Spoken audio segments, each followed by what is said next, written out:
Mayo payabak po kay kayungan. Kingal do iti pagmasusya ng Santa Iglesia, in kapigaganakan kinuha na birhen ng Fatima. Kambeda po din kaya kanamong pasariling kapag nasan kaniting misa, pakiabetala ng po din makatuking intentions. In kapasalamatan na po, Jose Pepe Ison, Mayor Rodencio and Mrs. Daisy Gonzalez, Chris and Rona Gomez and family, Sally Francisco Seller and family, Maricon Los Bañez, Myla and Magnolia Gonzalez, Rosana Quezon and family, Agnes Canlas and family, Nerissa Trinidad and family, Children of Mary Immaculate. Kapasalamatan na naman King Aldonang Kebaitan, Erika Fatima Patawaran. Special intention, Deeds Anita David and family, Engineer Jesus Punsalan, Mayor Teddy Tumang, Villamor and Rosalina Tolentino and family, Ning Torres, Gemma Lumba. Para king malalagwang kapaldanan dari, Megan Torres, Megan Centeno, Felipe at Corazon Pajardo, Mark D. Kleiner Bayani, Elmi Ronquillo, Ernesto Malyari, Father Sotero Yutuk, Brother Pat Ahos, Feli Ortega, Emiliano Pinlac Jr., Romel Galura Sr., Marion Torres, Natividad Perez, Ranilo Deirit, Belia Trinidad, Michael Alfaro, Rosel Montemayor, Mark Antonio, Espiridion Kayanan, Aida Ocampo, Regan Paul Macalino. Para kingalananggang kapainawan ng kalanwadari, Domingo Sr., Lisel, Domingo Jr., Alfredo Sr., Barbara Angel, Zenon, Roel, Francisco, Celerina, Virgilio, Crisanta, Romel, Violeta, Victoria, Corazon, at ding baldang kaladwa king purgatorio.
Ilagyan ng impampo ng anak, ang po ng Banal Espiritu, ang grasya ng ginutang Yesu Kristo, ang lugod na ng Diyos, at ang pamakyago ng Banal Espiritu, mantabaya kay kaingan.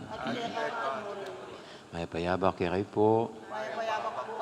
At kaya katayangan ng kalanakan, ang piyesta ng Nuestra Señora del Rosario ng Fatima. Habang katabi bitayang matampang apag masusuniti, si siyang tala paring kasalanan tamot, manyad tao at pakalulu, king apong gina.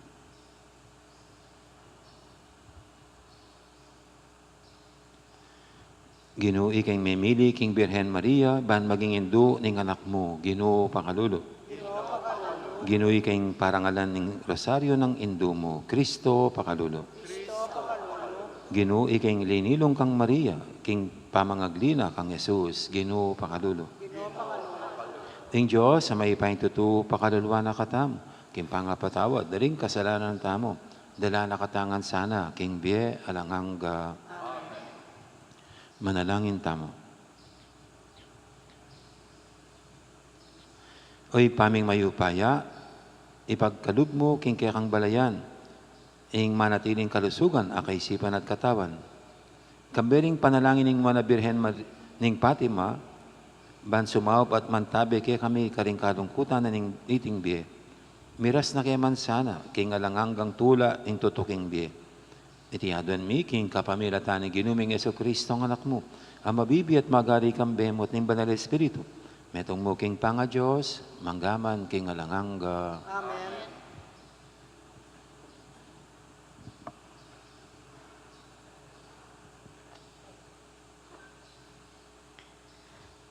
Pamamasang ibat king libro ning dapat daring apostol. Kabang i Apolos at sukarin Korinto, linibot yay Pablo, king kalibot na ning probinsya, at mirasya Efeso. Karin at inyang desna na alagad at kitnan nala. Tinggapye ng Espiritu Santo kanitang meniwala kayo. Alimiyo, ngarang mekibat, kapilan man, emi padimdam king ating Espiritu Santo. Makanano kong mga binyag, nga ng kinutang, king binyag ng wan, ngarang mekibat, ing binyag ng wan, nga ng Pablo, kareta yang pepaying gulot karing karelang kasalanan, at sinabi na karing tao ng Israel, king sukat lang maniwala ketang daratang akatukina, ing buri ng sabyan, i Jesus. Inyang dimdam dayti, pepa binyag laking lagyuning ginong Jesus. Timpak nung Pablo ringgamat na karela, ating Espiritu Santo, tinipaya karela. Migmula lang migsalitang miyaya liwang amano, at penaralda naman ing amano ning Diyos. Ating labingadwang katao, karing taong deti. Mintayay Pablo, king sinagoga, kilubding at bulan, migsalitayang alangkang lap karing tao. Makiyarguya karela at agkatana lang alang patugot tungkol king pamag-ari ning Diyos. Ing amano ning Ginoo. Ikayong sablang kayarian, ing Diyos, kaya kayo yang dalitanan. Ikayong sablang kayarian ng Diyos, kaya kayo yung dalitanan. Talakad ya ing Diyos at isang bulat na la ring kayang kasalang. Detang masama kaya, tumakas langan king kayang arapan. Nung makananong mipapayid ing asok, makanyan la namang mipapayid. Anting kandila ang malalaso king api, makanyan lang malalaso, ring darapat dewakan, king kayang arapan. Ikayong sablang kayarian ng Diyos, kaya kayo yung dalitanan. Dapot ding taong matulid tumulala at magsaya king arapan na. King tulara, kulisakla at terakla pa. Dalit kayo king Diyos, puriyan niya kayang lagyo. Diyos sing lagyo na, magsaya kayo arapan na. Ikayong sablang kayarian ng Diyos, kaya kayo yung dalitanan. ibara detang alang tata, at ding balo, yaing talapag luwalura. Makanyan niya ing Diyos, amanok nangan king banal at templo na, at inyang tuknangan, para karetang alang tuknangan, at ding bihag, luwal na la king sukulan. Dapat talakan niya lang sang, king kabun na tigang, karin la man Sa walang kaharian ng Diyos, kaya kayo yung galit-galit.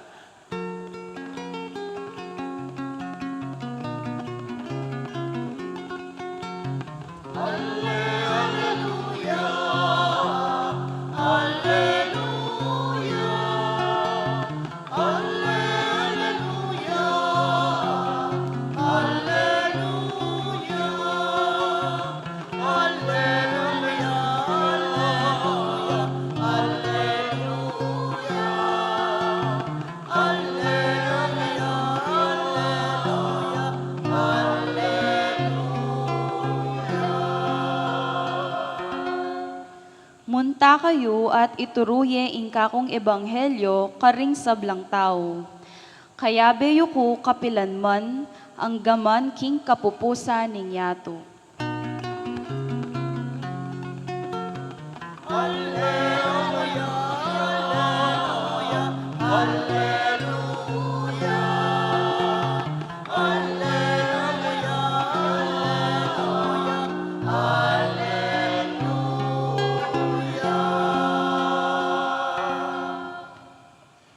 Ginoo manatili kay kayo, At kaya ka, timurin, pamamasa king maya pabalitag pangkang sanwan. ligaya kaya ka, o Ginoo. Di nga lagad ng Yesus, sinabi ra kaya, ngini magsalita na kang malino, at nakagagamit talimhaga. Balo mi ng ngini, king balo mo yung sabla, at na kailangan ning kutnan na ka, ning nino pa man. Ulinita, paniwalan mi ing menibatan ka king Diyos. May kiba si Jesus karela, maniwala na kayo ngene, daratang ing oras, at bakaras na, amisalbag-salbag kayo. Ing bala metong muliya king sarili ng bale, at lakwan nyo kong magdilidili. Dapat, ko tunay magdilidili, uling kayabe king ipa.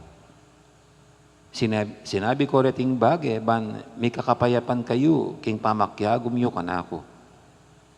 May kakasakitan ko ket iking yato. Dapat magpakatatag kayo. Migtagumpen ako laban king yato. Ing mayab ng balita, ing kakatamong kaligtasan. Kapurihan kaya ka, o Kristo.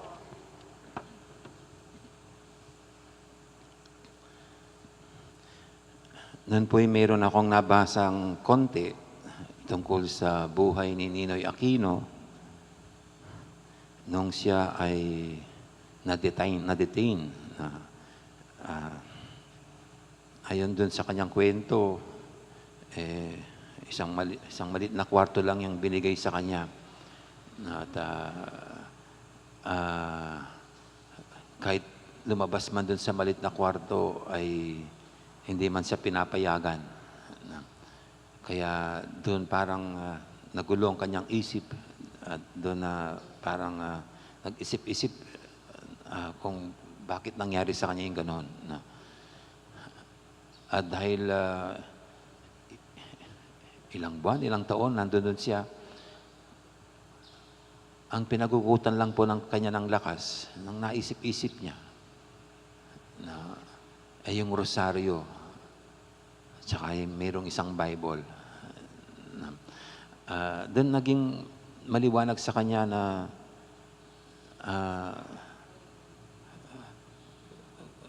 kung mayroong Diyos, bakit pinapayagan niya ito? Bakit pinapayagan niyang mangyari sa kanya? Yung gano'n. Naghihirap siya. Pero sabi naman niya, kung wala namang Diyos, sinong mag-uusga sa matuwid at baluktot? Dapat mayroong Diyos, sabi niya.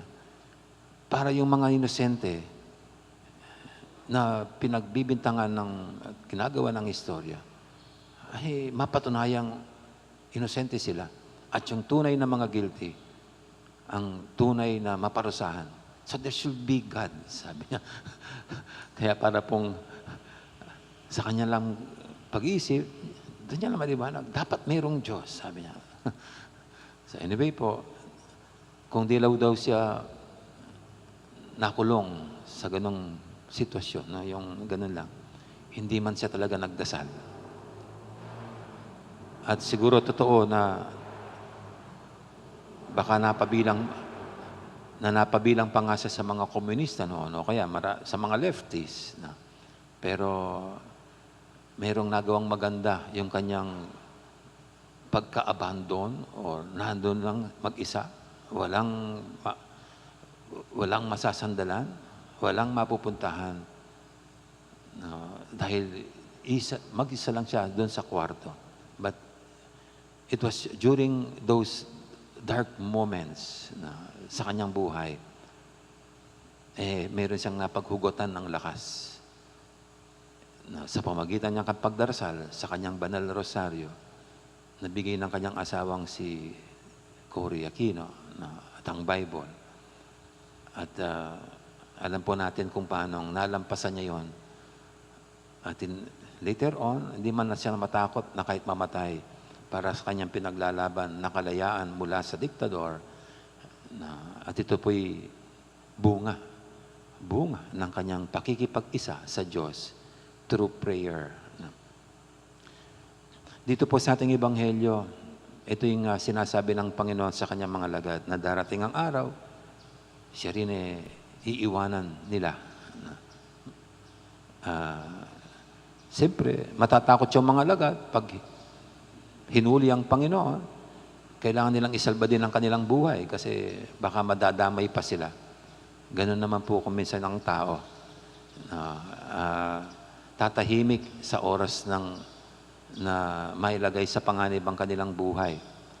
Kaya dito po sa Pilipinas, ginagamit din yung ganyan sa mga politika. Tatatakutin ka para hindi ka magsalitang kontra sa kanila. Parang gano'n. Kaya parang gano'n ang mga alagad. No?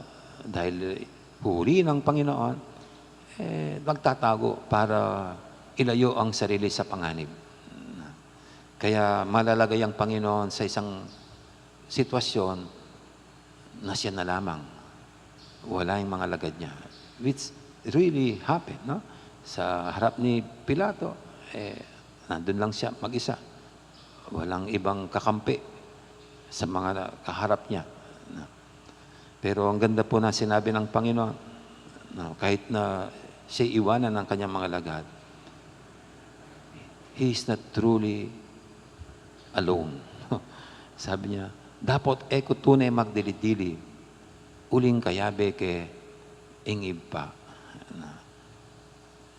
Yun ang pinagugutan ng Panginoon, na alam niyang He is with His Father. At siguro tayo rin po malamang pwedeng makaranas ng ganyan, na we will be abandoned o kaya mag-isa. Binabalikan ko po yung panahon ng pandemya, yung mga na COVID, kasi abandon din sila. Si Kong Chris nga po dito, yung ating chair sa finance, na COVID din. At siya na-hospital. Siyempre, bawal ang mga kamag-anak, kakilala, mga ano lang yung nando doon, mga nurse, doctors, at naghahalong takot, kaba, hindi na alam kung anong mangyayari.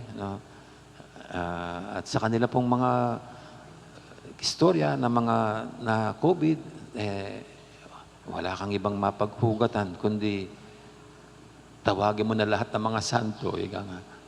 At siyempre, yun ang isang siguro o pagkakataon na rin na you really talk with the Creator sa panalangin. Kaya tayong lahat po, ito rin sana ang ating makita at maranasan sa oras na tayo nag-iisa at parang wala na tayong kakampi at kasangga, at wala na tayong mga masasandalan, ito yung pinapala ng Panginoon. Actually, we are not alone. Malahil wala tayong mga kamag-anak, kaibigan na nasa tabi natin, but naniniwala tayo sa Diyos na nanatiling tapat at mapagmahal sa atin, na hindi tayo itatakwil at hindi tayo pababayaan. And by the way, sa araw pong ito, ay ating pinagdiriwang ang pista ng aparisyon dun sa Fatima. Sa istorya po rito, 3 mga bata yung nakasaksi rito. Kung babalikan po natin itong istorya, kahit po yung mga bata na dahil ng panahon na yon, hindi ko alam kung nangyayari dun sa Portugal, they were also detained. At tinatakot na kailan magtapat na, nagawa-gawa lang yung istorya nila. Pero yung pong mga bata, kahit na tinakot sila, nilitis pa doon sa sala ng mga makapangyarihan noon, nanatili sila sa kanilang istorya, nanindigan, na tama at totoo ang kanilang mga kwento. At tinuturuan tayo ng mga batang ito kasi mayroon silang pinagugutan ng lakas. At ang kanilang pinagugutan ng lakas, hindi yung mga magulang nila, hindi kung sino mang makapangyarihan, kundi ang mahal na Birhen, kundi ang kanilang pananampalataya sa Diyos. At ito po yung maliwanag sa atin na sa oras na tayo feeling na nag-iisa at walang makakapitan na iba, huwag nating kalimutan, meron tayong palaging Diyos na nagmamahal, ika nga, at umaantabay sa atin. At palagi na, ang debosyon sa mahal na Birhen ay isa pong napapagsandalan ng maraming mga Katoliko sa oras na ganyan ang kanilang nararanasan. And to end, ako rin po, nung ako'y naoperahan sa likod, at maoperahan na lang, takot na takot ako. Kasi baka pag tinurok ako ng karayom, ng anesthesia, hindi na ako magigising. Kaya alam niyo po, nung tinurok na yung anesthesia sa aking operasyon, dito po sa likod, at dinala na ako sa operating table, I started praying the rosary. At nung nagrosaryo na ako, ganyan, third mystery, sabi ko, ba't hindi pa inumpisahan ang operasyon? Third mystery, hindi pa inumpisahan. Pero para pong tipsy na ako nun eh. Gayon pala yung third mystery. Tapos na yung operasyon. Tapos na at nasa na ako dun sa recovery room. So ito po yung mga kwento lang na tayong lahat, huwag nating isipin na pag mayroon tayong mga pinagdadaanan o feeling na tayong nag-iisa na lamang, mayroon tayong pampagugutan ng lakas, ito ang ating pananampalataya sa Panginoon at ating relasyon sa ating mga pinagdidebosyon ng mga santo tulad ng mahal na Birhen Maria. Amen. Ngayon po yung ating idulog sa Panginoon ang ating mga kahilingan. Sabihin natin sa bawat panalangin, Ginong Diyos, ang mayupayang tutu, pakiramdaman mo kami. Ginong Diyos, mayupayang tutu, pakiramdaman mo kami.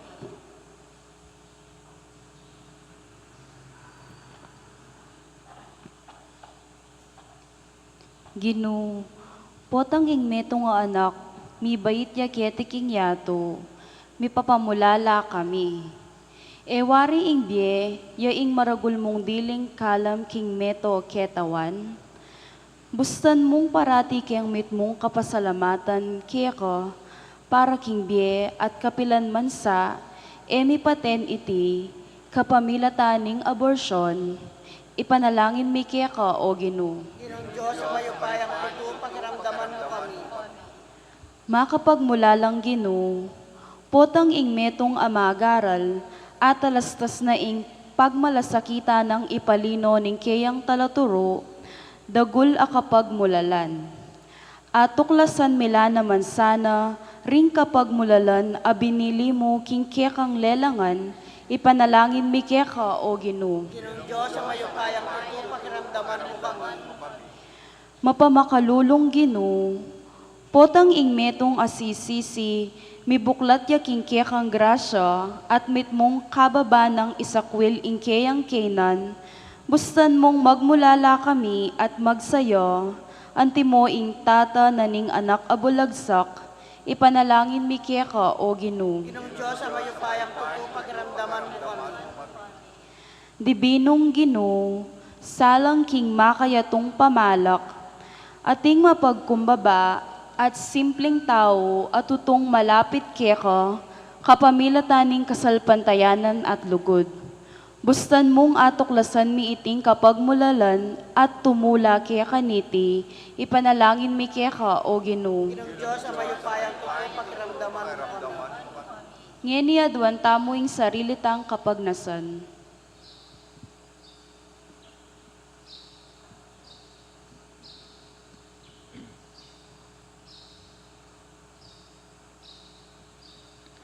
O Ginoo, manalig kay keka, para kang mismong pamibiyemi, physical at spiritual.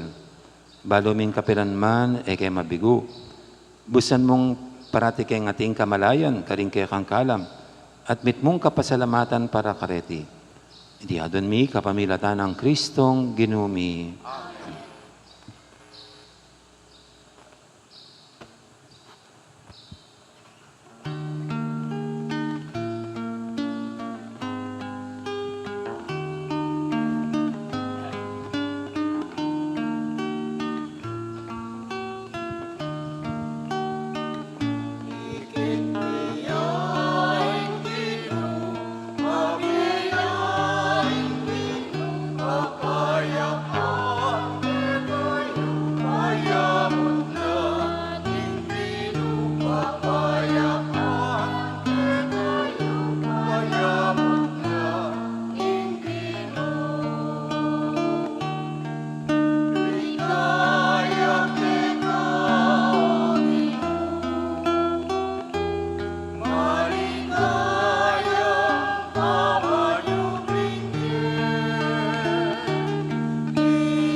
Manalayan kay pakamalang kapatid, banting kay katamang daw, matanggap yarapan ng Diyos, ipanglubos mayupaya. Nangga para sa aning ginuting daon karinggamat mo, hikapulit kaligayan ng kayang lagyo, hiya kaming kasuklalat, mabilog ng Santa Iglesia.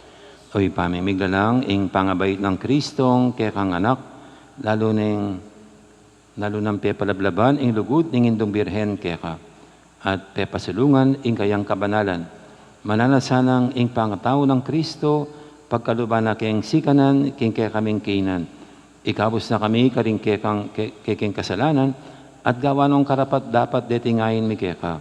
Tinganadon mi, king kapamilatan ng Kristong ginumi. Amen. Ing ginoo manatili kaya kayo. Kaya tinurin, Yat nayo rin puso yo. kayat nano, king ginu, Pasalamatan tayong ginoo at Diyos tamo. iti karapat dapat at matulit. Tunepin, karapat dapat at matuli, ding pasalamatan da kang parati at numang karinoy pa, Diyos king alangang lubos mayupaya, at purian pauli ringke kang kalam, kabang pibubulay mila, ringke kang banal king ligaya. King pamagmasusimi, king kapigaganakan, king Nuana Birhen Maria, makapasibalay ming tula, ing ikablas miya, ing dalit ng kapasalamatan. E munanong kapagmulalan, ing depatan mo mabilugayato, Ding sablang likas lahi, tikmanda ing degulan, ning kekang lugod. Inyang belikdan may Maria, ing mapakumbaba mong talasuyo, iningat ming maging indunang Yesu Kristo, akekang anak, at ginumi, ing talapagigtas ning meto ketawan. Kapamilatana, ding anghel, karing banwa, yempangda, ing karelang pananangin, ing pamanyamba, kabang magsialarapan mo, manggamang kingalanganga. Misugi say si wala miking karela, king matagumperang dalit ning kapurian, lain ngaming sasabi, banal, banal, banal ing ginum, Diyos sa mayupaya, ning banwa ting yato, king kekang ligaya. Hosana king kakatas-katasan, mapalad yung daratang kilagluning ginu. Hosana king kakatas-katasan. Tunay kaping banaluig pa, ikaing panibataning sablang kabanalan ulinita pagparalampumi, pabanalan mo sa dating ayin king Espiritu mo, ban para kaya kami malyari lang katawan at daya, ng ginuming Hesu Kristo. Bayami daw kusang loob, king pamaylasa at kamatayan, kinwaning tinapet, pepasalamat siya kaya ka. Piraso na binyene, karing kayong disipulo nga na, tanggapan niya iti ko nga at kananya. Tingin ka na akong katawan, amidawon, para kaya kayo.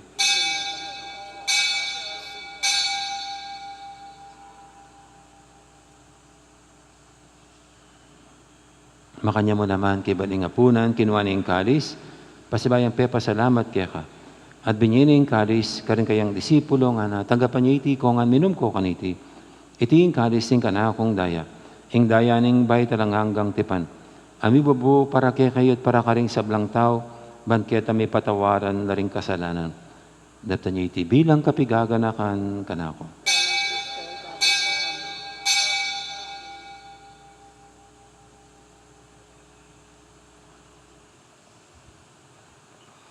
Ipasag tayong misteryo ng kasalpantayanan. Kamatayan mo, Inupigo ng kamatayan. Kipamanyubli mong bebye, simple mo impyeri. Ginong Jesus tatangka, Ginong Jesus tatangka, tatangkang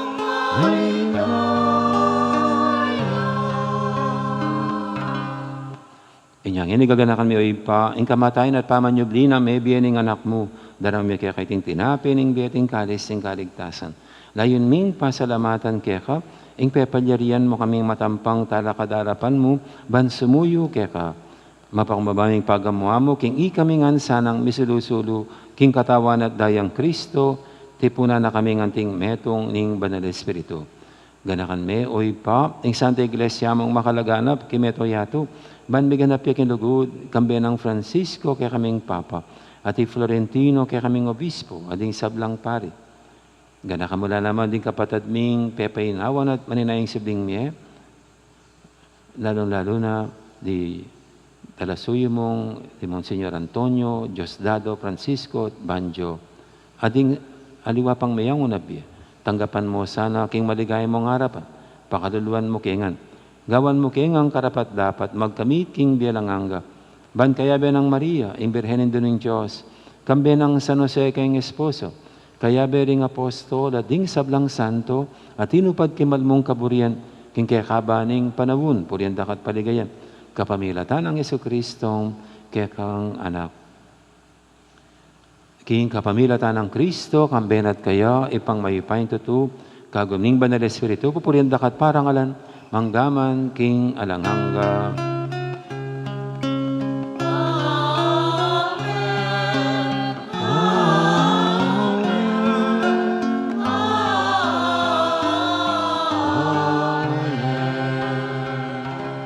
At mapaminto kayong mga talapangabos at mibuk yung bala ng turo, nga tamang yaning mangangas, manalangin. Ipami, at siyok banwa, isang banway lagyo mo, datang kaya kami kayarian mo. Ipamintuan ng loob mo, kaya tisulip at tibanwa. Ing kakanan ni, king Aldo, ibiyam mo kaya kami, king Aldo Ngeni. Ang po ni patawad mo, kaya kami din salam ni Keka. Anting pa mo matawad ni, karibing kasala, kaya kami. Mga yamo kaya pa isaw, king tukso, nunay kapos mo kami, king sablang maro.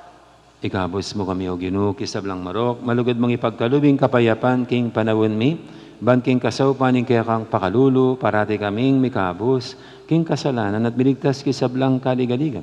Kabang maninaya kami, kambening maligayang kapanaligan, king panyatang ng Yesu Kristong, kaya kaming talapangabos.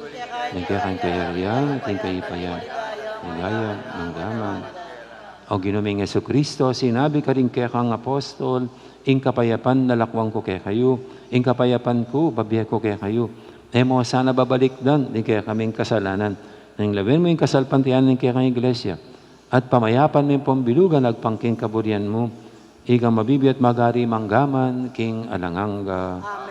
Ing kapayapan ng ginuman, tabi sana kapilan man kaya kayo. At kaya kang tiburin. Di po may kakapatid, may pupugayin tamang yan ing kapayapan. Kapayapan, kaya kayo nga kapayapan.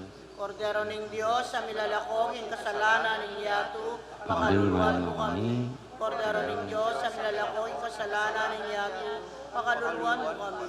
Kordero ng Diyos, sa milalakong yung kasalanan ng yato, ibiyam kaya kami yung kapayapan.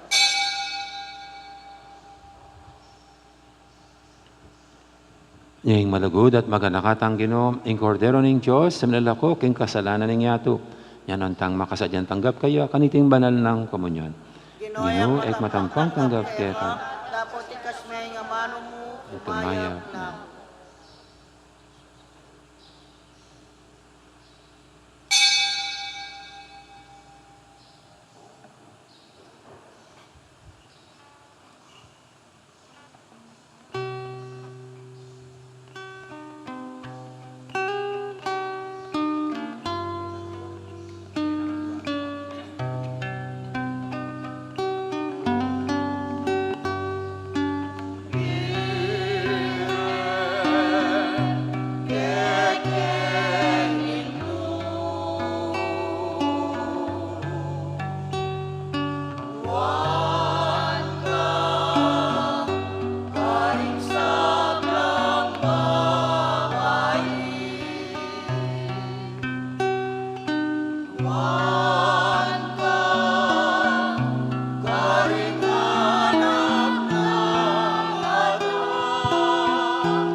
Manalangin tamo.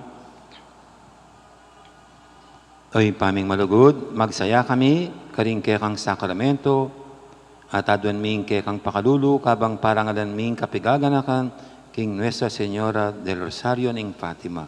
Ing kayang kasalpantayanan at lugod, agagana kesa ng sumuyong lalong tapat keka, king obra ning kaligtasan. Itinganadon mi, king kapamilatan ng Kristong ginumi. Amen. Ing ginuma natilya kaya kayo. At kaya tiburin. Bendisyonan ako ng Diyos sa may pahitutu, ingib pa, ampuning anak, ampuning banal Espiritu, Amen. mayari ning kakatang kapag masusya na metanaking lugod at kapayapaan ng Kristo. Salamat, Salamat, King Diyos. Dakal po salamat, may poras, gandang araw, marami pong salamat.